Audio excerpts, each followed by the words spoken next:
Nima sababdan Sozon universitetini tanlab o'qishga kirgansiz? Qiziqishim ortidan bu universitetga keldim. O'qish osonligi sanab.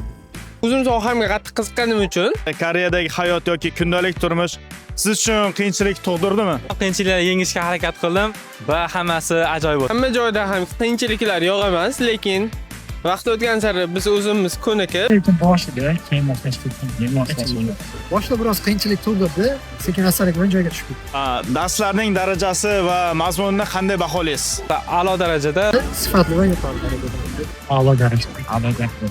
yaxshi hozirda o'qib kelmoqdamiz. O'qish davomida xorijlik do'stlar orttirdingizmi? nepalliklar, mongoliyaliklar va Bangladesh, Myanmar, Nepal.